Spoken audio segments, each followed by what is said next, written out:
Part 2. The weeks that followed the storm at the market were different, marked by a strange, heavy quiet that hung over their home. Amara returned to her routine, but something had shifted in the air between her and her father. After the incident in the rain, Baba Nana seemed to shrink into himself, moving with a newfound fragility that made Amara's heart ache in a different way.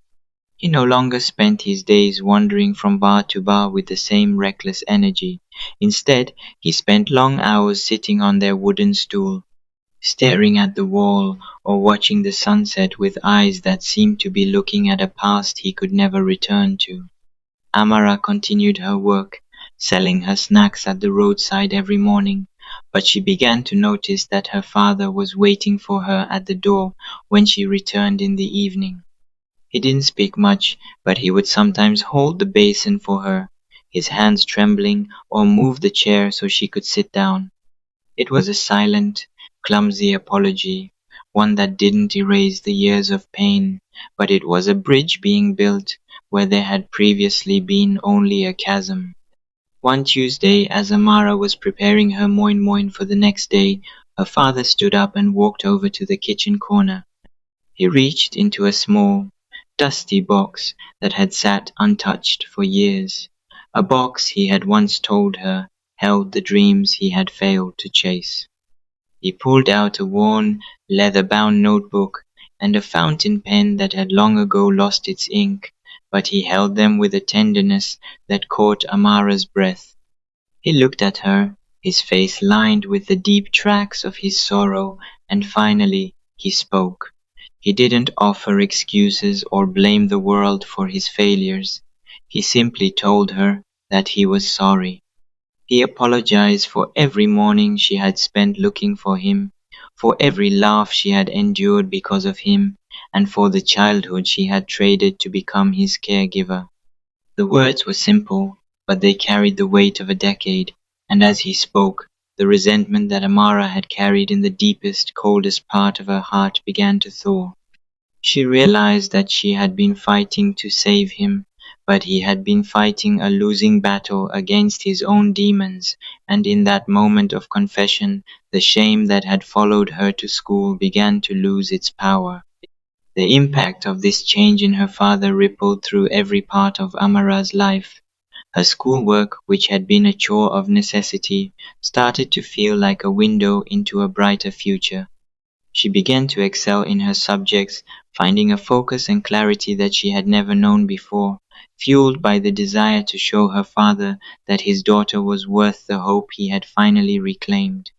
Her teachers noticed the change too.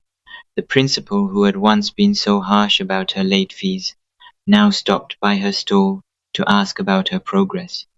The other students, sensing that the girl they used to mock was now standing in a light that they could not dim, stopped their jeering. It was as if by forgiving her father, she had forgiven herself for the circumstances of her birth, and that inner peace radiated outward. She was no longer just the bar runner's daughter to them. She was Amara, the girl who never quit, the girl who was going to make something of herself. The final exams drew closer with each passing day, and the pressure was immense, but for the first time, it didn't feel like a burden.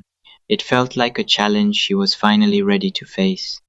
Every evening, her father would sit nearby, sometimes even trying to help her by reading aloud from her old textbooks, his voice raspy but steady. They were a team, a small, imperfect family unit, fighting for a better tomorrow. Amara felt a surge of gratitude for the struggle, for the lessons of resilience she had learned on the dusty streets, and the quiet, hard-won wisdom that had matured her far beyond her 19 years. She knew that the road ahead would not be perfectly smooth. Life rarely offered such gifts, but she stood taller now, her chin held high, knowing that she had survived the darkest part of the night. The tide had turned, and she was finally beginning to see the shore of her dreams, shimmering in the distance, promising her a life that was entirely her own, built with the strength of the love she had refused to abandon. The morning of the final examination was unlike any other in Amara's life. The air felt crisp and clean, and the sun rose over the village with a golden hue that seemed to promise a new chapter. Amara stood before the mirror, smoothing down her clean, crisp uniform one last time. Her reflection looked different than it had just months ago. Although she still had the same gentle eyes, there was a new, steady spark of confidence that replaced the tired, worried look she had worn for so long. Before stepping out, she walked to the corner where her father was sitting. Baba Nana looked healthier, the heavy fog of his past finally lifting from his features to reveal the kind, intelligent man he had been before the darkness took hold. He smiled at her, a genuine smile that reached his eyes, and he placed a shaky but firm hand on her shoulder. He didn't need to say many words. His touch told her everything she needed to know. He was proud of the woman she had become, and he was ready to face whatever came next with her. Walking to school that day, the path seemed shorter than it ever had before. The dusty road that had once been a stage for her shame now felt like a path of victory. She passed by the spot where she had spent countless hours selling snacks, the place where she had stood under the hot sun to earn the coins that paid for her future. She stopped for a brief moment, looking at the empty ground, and whispered a silent thank you to the struggle that had forged her character. When she walked through the school gates, there were no whispers, no cruel laughter, and no pitying glances. Instead, there were nods of respect from her classmates and warm smiles from the teachers who had watched her grow through the fire. She entered the examination hall, took her seat, and as she picked up her pen, she felt a profound sense of peace wash over her. She knew the answers, not just because she had studied hard, but because she had lived the lessons of sacrifice, patience, and unwavering faith. Months later, the day of the graduation ceremony arrived, a day that felt more like a dream than reality. The schoolyard was filled with parents, siblings, and friends, all buzzing with excitement and pride. Amara stood in the line of graduates, her heart full as she spotted her father in the crowd.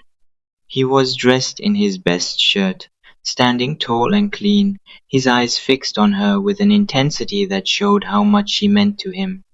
As her name was called, a roar of applause filled the air, and for a moment Amara closed her eyes, letting the sound wash over her. She had done it. She had defied the odds, walked through the darkest valley, and come out on the other side. As she walked across the stage to receive her certificate, she remembered every tear, every early morning, and every moment of doubt, and she realized that none of them had been wasted. They were the very things that had made her the building blocks of the successful woman she had become. Years passed, and Amara's life flourished in ways she could never have imagined as a 19-year-old girl in the village. She became a successful woman, a pillar in her community, and a symbol of what it meant to hold on to hope when everything seemed lost. She never forgot her roots, and she never forgot the man who had been her greatest burden and her greatest teacher. Her father had long since found his own path to recovery, and they shared a bond that was rooted in deep, mutual respect and an unbreakable, unconditional love. Amara would often stand on the porch of her own home, looking out at the sunset, and think of the little girl who used to search the bars for her father. She would smile, knowing that while the story of her beginning was written in struggle and pain, she had taken the pen and written the rest of her life in ink that was bold, bright, and beautiful. Her journey had not been easy, but it was hers, and she had walked it with a grace that would inspire others to keep moving forward, no matter how steep the climb might be.